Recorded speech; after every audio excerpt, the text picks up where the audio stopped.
Economic survey 2025-26 என்றால் என்ன? Economic survey என்பது இந்திய அரசின் நிதி அமைச்சகத்தின் மினிஸ்ட்ரி ஆஃப் ஃபினான்ஸ் ஒரு முக்கிய ஆண்டு அறிக்கை.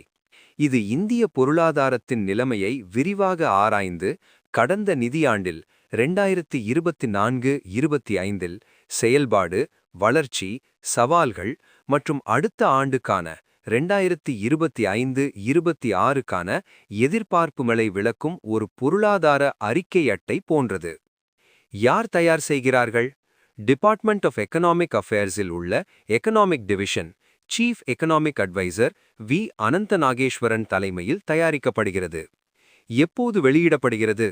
யூனியன் பட்ஜெட்டுக்கு ஒரு நாள் அல்லது 2 நாட்களுக்கு முன் பாராளுமன்றத்தில் தாக்கல் செய்யப்படும். இந்த ஆண்டு ஜனவரி 29, 2026 இன்று காலை 11 மணிக்கு ஃபினான்ஸ் மினிஸ்டர் நிர்மலா சீதாராமன் பாராளுமன்றத்தில் தாக்கல் செய்தார். பட்ஜெட் பிப்ரவரி 1, 2026 அன்று தாக்கலாகும். ஏன் முக்கியம்? பட்ஜெட்டுக்கு முன் பொருளாதாரத்தின் உண்மை நிலையை தெரிவிக்கும். அரசின் கொள்கைகள், பட்ஜெட் திட்டங்கள் எப்படி இருக்கும் என்பதற்கு அடிப்படையாக அமையும். முதலீட்டாளர்கள், பொருளாதார நிபுணர்கள், வங்கிகள், நிறுவனங்கள் இதை பயன்படுத்தி எதிர்கால திட்டமிடல் செய்கின்றனர். அரசின் பார்வையில் நடுநிலையான ஆப்ஜெக்டிவ் பகுப்பாய்வு, அரசியல் அழுத்தங்கள் இல்லாமல் தரவுகளுடன் எழுதப்படும். எகனாமிக் சர்வே 2025-26இல் என்ன இருக்கும்? முக்கிய எதிர்பார்ப்புகள் மற்றும் ஹைலைட்ஸ். இன்று ஜனவரி 29, 2026 தாக்கல் செய்யப்பட்ட இந்த சர்வேயில் பின்வரும் விஷயங்கள் முக்கியமாக இருக்கும். லைவ் அப்டேட்டுகளின் அடிப்படையில் ஜிடிபி வளர்ச்சி growth projection FY 2025-26க்கு 7.4% எதிர்பார்க்கப்படுகிறது.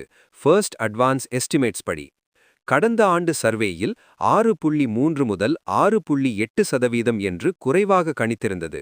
ஆனால் உண்மையான வளர்ச்சி அதை மீறியது. இந்தியா வலுவான டொமெஸ்டிக் டிமாண்ட், இன்ஃப்ராஸ்ட்ரக்சர் புஷ்ஷால் முன்னேறியது. உலக வளர்ச்சி சுமார் 3.3% தாம். IMF படி இந்தியா அதைவிட அதிகம். முக்கிய தீம்கள் கீ தீம்ஸ்.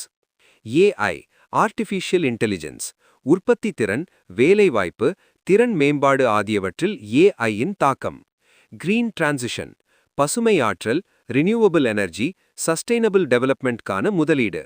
எக்ஸ்போர்ட்ஸில் சவால்கள், global trade risks, tariffs. Private investment, employment, inflation, RBI target 4% அருகில். Banking sector performance.